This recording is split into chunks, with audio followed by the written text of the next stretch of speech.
বর্তমান প্রজন্মের অনেকেরই এখন লক্ষ্য যে 40 কি বড়জোর 50-এর মধ্যে রিটায়ার করে যাব। কিন্তু রিটায়ারমেন্ট মানে তো শুধুমাত্র চাকরি ছাড়া নয়, রিটায়ারমেন্ট মানে একটা আর্থিক স্বাধীনতাও। তো সেই জায়গায় দাঁড়িয়ে আর্লি রিটায়ারমেন্ট কি আদৌ বাস্তবসম্মত? যদি হয়ও, তাহলে কিভাবে সেটা সম্ভব সেটা জানবো। এই মুহূর্তে আমাদের সঙ্গে উপস্থিত রয়েছেন ওয়েলথ আর্কিটেক্ট সুরজিৎ কালা। এস নিউজের পর্দায় স্বাগত আপনাকে। আর্লি রিটায়ারমেন্টের কথা আমি দেখেছি অনেকে এখন একটু বলছে বা একটু প্রাসঙ্গিক হয়ে উঠেছে, বা একটা শখও জাগছে বলা যেতে পারে, বা বলা যেতে পারে প্ল্যানিং করছেন অনেকে। কিন্তু এটা কিভাবে সম্ভব? মানে কত টাকা লাগতে পারে একটা আর্লি রিটায়ারমেন্টের জন্য 50-এর মধ্যে? এটা যেটা আপনি প্রশ্নটা করলেন, আমার প্রত্যেক দিন 4 থেকে 5টা কলের মধ্যে এটা থাকে যে আমি তাড়াতাড়ি রিটায়ার করে যাব। আমি তাদেরকে আবার একটুখানি আর কি করে জিজ্ঞেস করি যে কেন হঠাৎ 45-এ কেন রিটায়ার করবেন, কেন 40-এ রিটায়ার করবেন? স্যার, যা আমাদের প্রেশার কাজের ওপরে, এবং এই মুহূর্তে এআই আসছে, এসে গেছে, আইটি ইন্ডাস্ট্রির জন্য একটা বড় থ্রেট।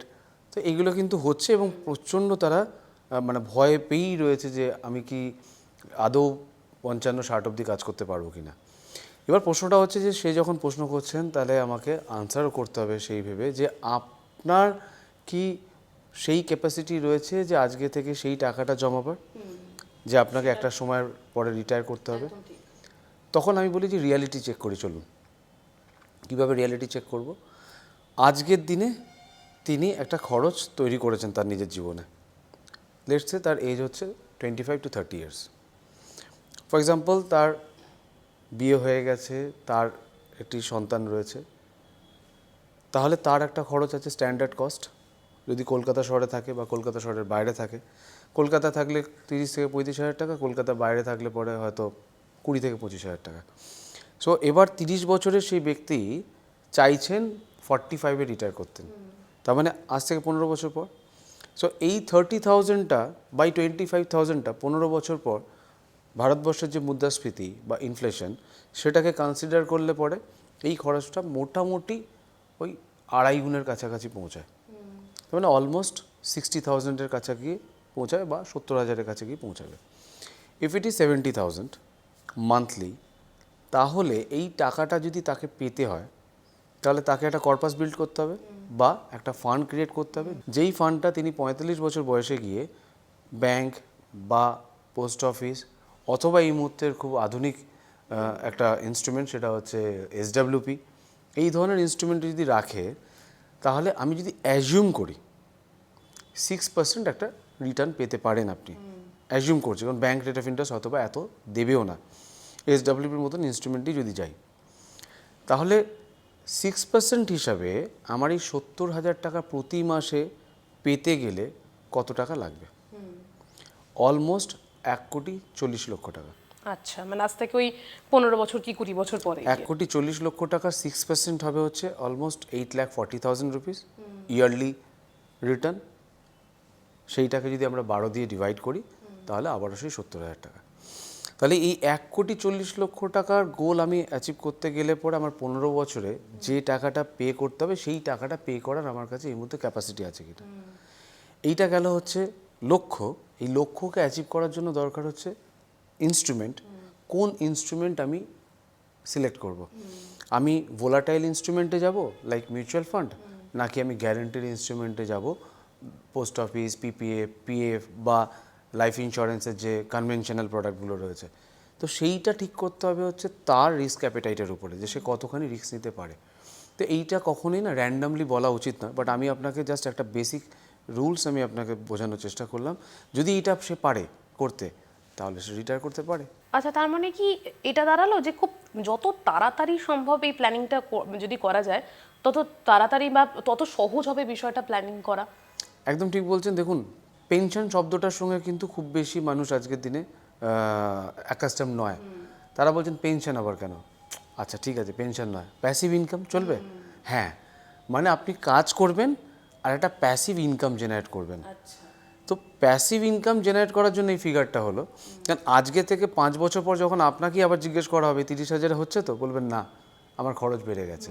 সো এটা ডে বাই ডে ইনক্রিজ করবে। অতএব এর কিন্তু কোনো থেমে থাকার ব্যাপার নেই। আপনি যখন যখন যেভাবে যেভাবে এগোবেন, সেইভাবে আপনার গোলগুলো বাড়তে থাকবে। অতএব বলছি না আমরা রিটায়ারমেন্টের কথা একদমই। আপনি যদি এটা আগে থেকে করে রাখেন তো ডেফিনেটলি আপনি পরীক্ষার আগে যদি একটু আগে থেকে পড়ে রাখেন তাহলে আপনার পরীক্ষাটা অনেক ভালো হবে এবং আপনার বেশি নাম্বার পাওয়ার সম্ভাবনা থাকে। আচ্ছা, হ্যাঁ, তার মানে কি আপনি এটা সাজেস্ট করছেন যে পুরোপুরি রিটায়ারমেন্ট নয়, তবে একটু নিজেকে হালকা করার জন্য একটা প্যাসিভ ইনকাম রেখে কাজটাকে চালিয়ে যাওয়া যেতে পারে, এটা কি আপনার সাজেশন হবে? হ্যাঁ, একদম প্রয়োজন আছে। কারণ এইটা কিন্তু আমি লক্ষ্য করছি যে খুব অল্প বয়স থেকেই চিন্তা ভাবনাটা করছে এই জেনারেশন।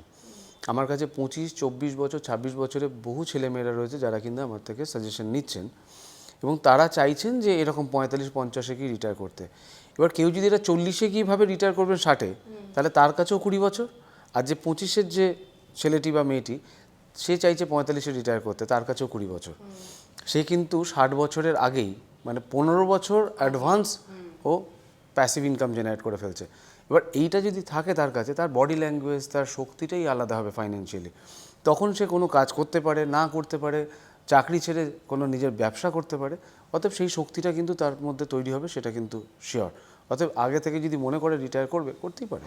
আচ্ছা, আপনি কি ধরনের সাজেশন দেবেন যদি আমরা এই ধরনের প্ল্যানিং স্টার্ট করি? তো কোন কোন জায়গাতে আমরা এই ফান্ডিংটা স্টার্ট করতে পারি, বা একদম যদি ইনিশিয়াল স্টেজে কিভাবে শুরু করতে পারি ফান্ডটাকে?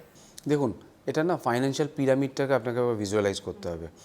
পিরামিডের যে একদম নিচের অংশটা সেটা অনেক বেশি বড় থাকে। তো আমি যদি পিরামিডটাকে 4টে ভাগে ভাগ করি, তা প্রথম যে ভাগটা সেটা হচ্ছে গ্যারেন্টিড ইনস্ট্রুমেন্টে, যেটা কিনা এই জেনারেশনকে আমি দেখছি যে প্রথমেই একটা কোনো অ্যাপ থেকে তারা শেয়ারে ইনভেস্ট করতে শুরু করে দিচ্ছেন এবং বা মিউচুয়াল ফান্ড ইনভেস্ট করছেন, তো ইকুইটি এক্সপোজড হয়ে ইনভেস্ট করছেন। তার কিন্তু বেসিক যে নিডগুলো রয়েছে, যেখানে হয়তো পিপিএফ থাকা দরকার ছিল, যেখানে হয়তো বা আপনার লাইফ ইন্স্যুরেন্সের কিছু কনভেনশনাল প্রোডাক্ট থাকা দরকার ছিল, বা ব্যাংক এফডি থাকার দরকার ছিল, সেইগুলো না করে সে প্রথমেই পরের ধাপে চলে যাচ্ছে। পরের ধাপটা কি, এই কনভেনশনাল প্রোডাক্টগুলোকে ভরার পরে পরের যে ঘরটা রয়েছে সেইটাকে ভরতে হবে মিউচুয়াল ফান্ডের মাধ্যমে। তারপরে আপনি যেতে পারেন শেয়ারে। লাস্টে যে পিরামিডের যে ছোট্ট অংশটা থাকছে সেইটাকে আপনি স্পেকুলেশনের মতন ইনস্ট্রুমেন্টে যেতে পারেন, যেখানে ক্রিপ্টোকারেন্সি বা বিভিন্ন রকম প্রোডাক্টের উপরে আপনি ইনভেস্ট করতে পারেন। অতএব এই ফাইন্যান্সিয়াল পিরামিডটাকে যদি ফলো না করেন, তাহলে আপনি উল্টো দিক থেকে যদি শুরু করেন ইনভেস্টমেন্টটা, তাহলে কিন্তু পিরামিড পড়ে যাওয়ার সম্ভাবনা থাকবে। অতএব প্রথমের দিকে গ্যারেন্টিডের সঙ্গে নন গ্যারেন্টিডের হাত মেলাতে হবে। তো সেই ক্ষেত্রে আমরা বলবো যে 1 and 1 ইন্ডিভিজুয়ালি যদি জানার চেষ্টা করে, সেটা সঠিক উত্তর দেওয়া যেতে পারে। কারণ তার গোল একরকম, সেই গোল অনুযায়ী কী ইনস্ট্রুমেন্ট হওয়া উচিত সেটাই কিন্তু অ্যাকচুয়ালি হওয়া উচিত। একদমই তাই। Thank you so much sir আমাদেরকে সময় দেওয়ার জন্য। আর যেহেতু আর্লি রিটায়ারমেন্টের কথা হচ্ছে, তো সে জায়গায় দাঁড়িয়ে আর্থিকভাবে নিজেকে শক্ত করে দাঁড় করানোটা সবার আগে জরুরি, কিন্তু এই জায়গায় দাঁড়িয়ে সঠিক পরিকল্পনাই কিন্তু আপনাকে সাহায্য করতে পারে। তাই তো তার জন্যই কিন্তু দরকার সঠিক সিদ্ধান্ত এবং সঠিক একজন অ্যাডভাইজারের। ক্যামেরায় চিরঞ্জিতের সাথে রিয়া রিপোর্ট, এস নিউজ।